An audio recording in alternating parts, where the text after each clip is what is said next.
ഈ വിഷയത്തിൽ ഡൽഹിയിൽ നിന്നും ഈ വാർത്ത റിപ്പോർട്ട് ചെയ്ത നന്ദഗോപാൽ ചേരുകയാണ്. നന്ദൻ, എന്തായാലും രാഹുൽ കൃത്യമായി ടെക്സാസ് സർവകലാശാലയിൽ പോയി ഭാരതത്തിനെതിരെയാണ് സംസാരിച്ചത്. അത് മാത്രമല്ല, ഭാരതത്തിനെ ഇകഴ്ത്തി പറയുന്നു, ഭാരതം നേട്ടമില്ല, ഇവിടെ ഉൽപ്പാദനം നടക്കുന്നില്ല, പക്ഷെ ചൈന വളരെയധികം മുമ്പിലാണെന്ന് പറയുന്നത്. പക്ഷേ നമ്മുടെ മുമ്പിൽ കണക്കുകളുണ്ട്. ചൈന അടുത്ത കാലത്ത് നേടിയ വളർച്ച എത്രയാണ്, അവർക്കുണ്ടായ തകർച്ച ഏതെല്ലാം മേഖലയിലാണ്, ഇതൊക്കെ കൃത്യമായ കണക്കുകളുണ്ട്. ഈ കണക്കുകൾ നിലനിൽക്കുമ്പോഴാണ് ഭാരതത്തിൻ്റെ ഒരു പ്രതിപക്ഷ നേതാവ് ഇത്തരം ഒരു പ്രധാനപ്പെട്ട സർവകലാശാലയിൽ പോയി ഭാരതത്തിനെതിരായി സംസാരിക്കുന്നത്. എങ്ങനെ കാണുന്നു ഇദ്ദേഹത്തിൻ്റെ അവിടെയുള്ള അദ്ദേഹത്തിൻ്റെ അഭിപ്രായം? അത് മാത്രമല്ല, ഇന്ത്യയിൽ ഭാരതത്തിൽ അദ്ദേഹത്തിനെതിരെ ഉയർന്നു വരുന്ന രാഷ്ട്രീയ അതീതമായിട്ടുള്ള വലിയ എതിർപ്പുകൾ, ഇതിനെ സംബന്ധിച്ച് എന്താണ് പ്രധാനമായും പറയാനുള്ളത്? നന്ദഗോപാൽ. വിനോദ്, ചോറിവിടെയും കൂറ് അവിടെയും പ്രഖ്യാപിക്കുന്ന നയമാണ് ഇന്ന് രാഹുൽ ഗാന്ധി തുറന്നു കാട്ടിയത്. പ്രത്യേകിച്ച് ഇത് ആദ്യമായല്ല രാഹുലിൻ്റെ ഭാഗത്തുനിന്നും ഇത്തരം ചൈന പ്രണയം പുറത്തു വരുന്നത് എന്നുള്ളതാണ് യാഥാർത്ഥ്യം. മുമ്പും സമാനമായ രീതിയിൽ ചൈനയെ പുകഴ്ത്തിക്കൊണ്ട്, അതും അമേരിക്കയിലെ ഒരു പരിപാടിയിൽ തന്നെ കഴിഞ്ഞ വർഷം മാർച്ചിൽ അദ്ദേഹം സമാനമായ അഭിപ്രായ പ്രകടനങ്ങൾ നടത്തുകയുണ്ടായി. ഈ അമേരിക്കയിലെ കേംബ്രിഡ്ജ് യൂണിവേഴ്സിറ്റിയിൽ അന്ന് ഒരു പ്രൊഫസറുമായി നടത്തിയ അഭിമുഖത്തിലാണ് അന്ന് രാഹുൽ ഭാരതത്തെ ഇകഴ്ത്തുകയും ചൈനയെ പുകഴ്ത്തുകയും ചെയ്തത്. അത് വലിയ വിവാദമായിരുന്നു എന്നുള്ളതാണ് യാഥാർത്ഥ്യം. ഇപ്പോൾ അമേരിക്കയിലെ തന്നെ ടെക്സാസ് സർവകലാശാലയിൽ നടത്തിയ സമാനമായ രീതിയിലുള്ളൊരു സംഭാഷണത്തിലും അല്ലെങ്കിൽ ഒരു പ്രോഗ്രാമിലും അദ്ദേഹം വീണ്ടും ഭാരതത്തെ ഇകഴ്ത്തിക്കാട്ടിക്കൊണ്ട് ചൈനയെ പുകഴ്ത്തുന്ന ഒരു സംഭാഷണമാണ് ഇന്നും അവിടെ നടത്തിയത്. വലിയ പ്രതിഷേധം ഇതിനോടകം തന്നെ ഉയരുന്നുണ്ട്. അതായത് ഉൽപ്പാദന മേഖലയിൽ ഭാരതം യാതൊരുവിധ നേട്ടങ്ങളും കൈവരിച്ചില്ലെന്നും മറിച്ച് അവിടെ ചൈനയ്ക്ക് വലിയ നേട്ടം കൈവരിക്കാനായെന്നുമാണ് അവിടെ രാഹുൽ പറഞ്ഞു വെക്കുന്നത്. മാത്രമല്ല, സാമ്പത്തിക രംഗത്ത് ചൈന വലിയ കുതിച്ചുചാട്ടം നടത്തുന്നു എന്നുള്ളത് രാഹുൽ അഭിപ്രായപ്പെടുന്നു. അതേസമയം ഭാരതത്തിൻ്റെ സാമ്പത്തിക രംഗം കാര്യമായ പുരോഗതി കൈവരിക്കുന്നില്ല എന്നുള്ളതാണ് രാഹുൽ വ്യക്തമാക്കുന്നത്. ഏതാണ്ട് 4.5 മാത്രമാണ് സാമ്പത്തിക വളർച്ചാ നിരക്കെന്നാണ് രാഹുൽ പറയുന്നത്. അതേസമയം നമുക്കറിയാം, രാഹുൽ ലോക്സഭയിലെ പ്രതിപക്ഷ നേതാവാണ്. അദ്ദേഹത്തിന് വ്യക്തമായ കണക്കുകൾ അറിയാം. എന്താണ് ഭാരതത്തിൻ്റെ സാമ്പത്തിക വളർച്ചാ നിരക്ക്, അല്ലെങ്കിൽ കഴിഞ്ഞ പ്രാവശ്യം RBI പുറത്തുവിട്ട നിരക്കുകൾ എത്രയാണ് എന്നുള്ളത് വളരെ വ്യക്തമായി അദ്ദേഹത്തിന് അറിയാമെങ്കിൽ പോലും അദ്ദേഹം അവിടെ ടെക്സാസിൽ ഈ സർവകലാശാലയിൽ മറ്റൊരു രാജ്യത്ത് ചെന്ന് ഭാരതത്തെ ഇകഴ്ത്തുന്നു. യാഥാർത്ഥ്യമല്ലാത്ത അല്ലെങ്കിൽ യാഥാർത്ഥ്യവുമായി യാതൊരുവിധ പൊരുത്തവുമില്ലാത്ത കണക്കുകൾ അദ്ദേഹം അവിടെ സൂചിപ്പിക്കുന്നു എന്നുള്ളതാണ് ഈ അദ്ദേഹത്തിൻ്റെ ഈ സംഭാഷണത്തിൽ വ്യക്തമാകുന്നത്. ഇതിനെല്ലാം പുറമേ ഭാരതത്തെക്കുറിച്ച് അദ്ദേഹം പറഞ്ഞു വെക്കുന്നു, RSS പ്രചരിപ്പിക്കുന്നത് പോലെ ഭാരതം ഒരു ആശയമല്ല എന്നുള്ളതാണ് രാഹുൽ സൂചിപ്പിക്കുന്നത്. മറിച്ച് പല ആശയങ്ങൾ കൂടിച്ചേർന്നാണ് ഈ ഭാരതം എന്നുള്ളതും അദ്ദേഹം വ്യക്തമാക്കുന്നു. ഇങ്ങനെ എല്ലാ തരത്തിലും ഭാരതത്തെ ഇകഴ്ത്തുകയും ചൈന പ്രീണനം അല്ലെങ്കിൽ ചൈനയോടുള്ള പ്രണയം അത് പരസ്യമാക്കുന്ന സാഹചര്യം ഇത് ആദ്യമല്ല എന്നുള്ളത് എടുത്തു പറയേണ്ടിയിരിക്കുന്നു.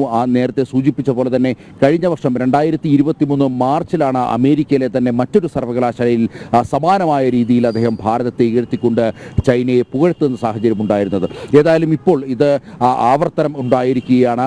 ഇത് രാഹുലിൻ്റെ ഭാഗത്തു നിന്നും അല്ലെങ്കിൽ ഇത്തരമൊരു ചൈന പ്രണയം അങ്ങനെ പെട്ടെന്ന് ഉദിച്ചുയർന്നതല്ല എന്നുള്ളതാണ് BJP നേതാക്കൾ ചൂണ്ടിക്കാണിക്കുന്നത്. കോൺഗ്രസിൻ്റെ പാരമ്പര്യമടക്കം ചോദ്യം ചെയ്തുകൊണ്ട് BJP നേതാക്കൾ വിരൽ ചൂണ്ടുന്നത് രാഹുൽ ഇപ്പോൾ ചൈനയ്ക്ക് വേണ്ടി ബാറ്റിങ്ങിന് ഇറങ്ങി എന്നുള്ള കാര്യമാണ് പ്രധാനമായും BJP നേതാക്കളടക്കം ചൂണ്ടിക്കാണിക്കുന്നത്.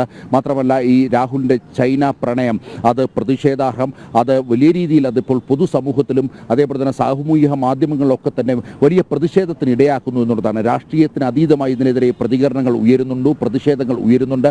അത് വരും മണിക്കൂറുകളിൽ അല്ലെങ്കിൽ വരും ദിവസങ്ങളിൽ ഡൽഹിയിലെ അടക്കം രാജ്യത്തിൻ്റെ വിവിധ തെരുവുകളിലേക്ക് പ്രതിഷേധം വ്യാപിക്കാനുള്ള സാധ്യതകൾ തള്ളിക്കളയാൻ കഴിയില്ല.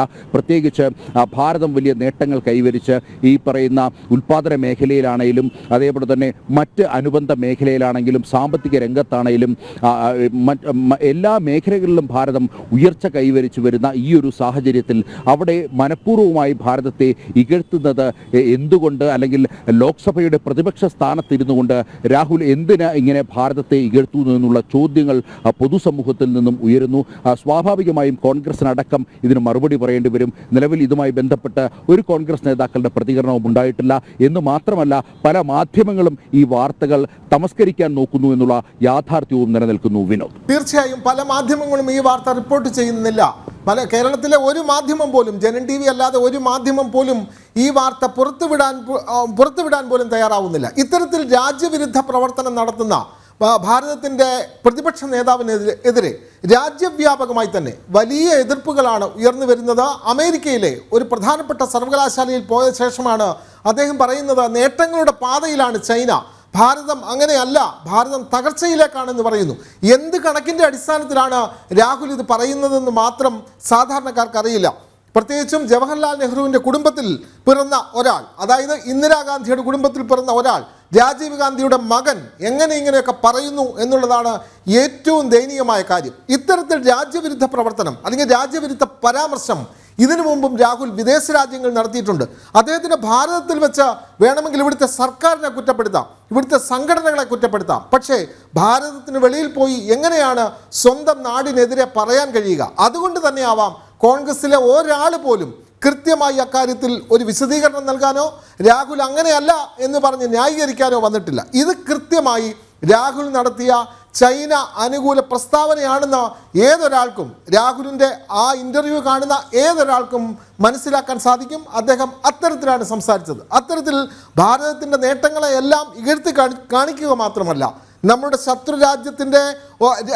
ശത്രുരാജ്യമായി പോലും കണക്കാക്കാവുന്ന ചൈനയ്ക്ക് അനുകൂലമായി സംസാരിക്കുന്ന ഒരു രീതിയാണ് പ്രത്യേകിച്ചും ഭാരതത്തിൻ്റെ പ്രതിപക്ഷ നേതാവ് കൈക്കൊണ്ടത് എന്നുള്ളതാണ്.